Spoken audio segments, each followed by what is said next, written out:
Who are our best farmers for World 14? Time to find out. 7K dreamer please. Hi guys, welcome back to my channel. So this question has been asked quite a lot on my channel and I'm sorry it took me a while to get to it. I'm gonna give you guys 3 main farmers for World 14 farming, so let's jump right into it. There are 2 maps we will look at. The first is 14.1 and the second is 14.5.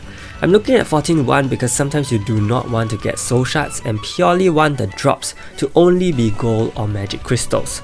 We are using Yeonhee here and it is a very easy place to farm because it requires the same setup as 4.5 and 5.5. Have 4 fodders and 1 Yeonhee and off you go. The first wave only has 2 enemies, so Yeonhee will definitely kill them, and in the second wave there are 4 enemies, but it is very likely she does 2 basic attacks. There is a chance that an enemy may counter attack, but ultimately the run will still be about 14 to 17 seconds. You can also queue for her top skill in the second wave, but animations often take up unnecessary time. What if you also want to farm for soul shards during this farming time as well? Or what if you want to farm in a stage of higher difficulty after soul shard acquisition has been maxed out? Then you can farm on map 14.5. But before we look at the farmers, I just want to say that there is RNG involved no matter what farmer you use here due to Sebastian and the immortal enemy's existence. Sebastian can live on 1 HP, so if he is not killed in 2 basic attacks, your entire run will be delayed. The immortal enemies have turn-based immortality, so that's gonna be an obstacle as well. The 3 farmers whom I'm about to state will be tuned to cater to dealing with these enemies and be able to complete runs below 1 minute, but still RNG is involved. The first is of course Yeonhee again, but for her to be very efficient here, she will require you to give her death debuff accessories at level 5 to get 50% chance to cast death on every basic attack. This will be the main method of killing off the immortal heroes because even though Yeonhee has a buff duration reduction skill, it is only single target. The RNG factor for her is that the death debuff may not happen even when I have a 30% increase in status effect cast rate, so that is the part where battle duration will vary. And something I realized while testing countlessly, that for Yeonhee to be even more efficient here, she needs to have a high crit rate in order to slay well. Even though my Yeonhee has 2 PvE weapons, sometimes she gets blocked by the phase 1 enemies and that's the worst situation you can get yourself into.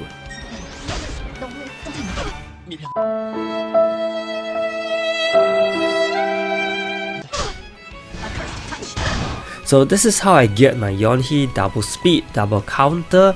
I've even given her basic attack increase and increased PvE magic attack. Traits wise, I've given her more status effect cast rate and crit rate and increased damage on magic enemies. My main focus is to ensure she kills well in wave 1 and then let her deathly counters finish the immortal heroes. Then we have the ultimate whale farmer, Melia. So for Melia, the skill queue is different. She works like Yeonhee in a way because she hits 2 targets with a basic attack. However, because of this, if you wish to rely on her basic attacks to kill off the first wave, you must ensure that she does 2 basic attacks like Yeonhee. Otherwise, you may encounter some cases like this where she only uses 1 speed attack and your entire run is delayed because of this. And chances are you are going to use her in arena, so she won't have speed weapons unless you love doing equipment swaps. Her strength comes in phase 2 where I use her bottom skill to kill off Cult and Mercure, and this triggers the chain attack which reduces buff duration by 2 turns off Sylvester and Brands and Brenzel due to the Gallidus Might accessory. She finishes them off next with a double basic attack.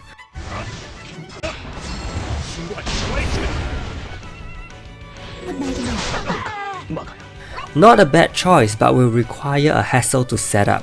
I forgot to record her equipment setup, but to minimize all possible changes from a typical arena setup, I only gave her the Gallidus Might level 5 ring, which is also the main equipment set for our next farmer. Guess who's back? Yuri!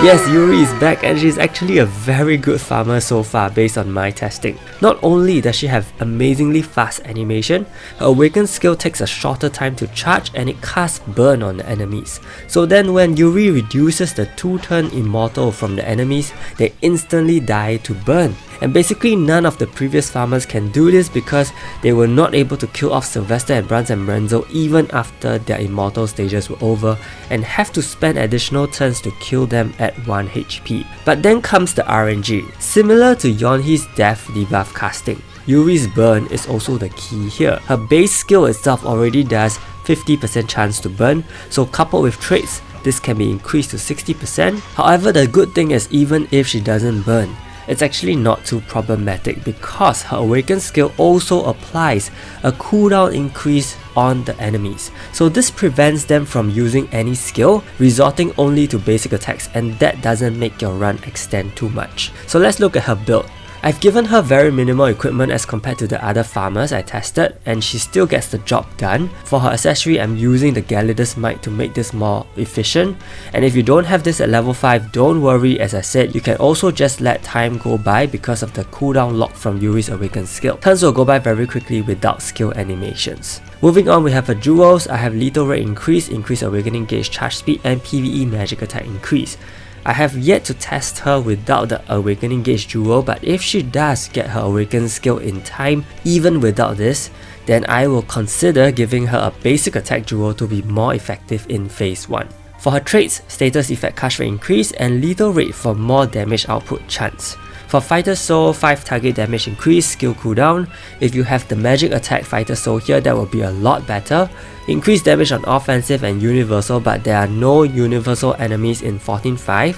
And the last one is the status effect cast rate increase Fighter Soul, but I think this is too far down the road to get, so please don't be stressed about this. Having a 60% chance to burn is already good enough, and even if you don't get the burn off, remember there is a skill cooldown increase lock. So just to summarize and evaluate all 3 waifus' pros and cons, Yeonhee is the easiest and cheapest to tweak for farming in the World 14 maps.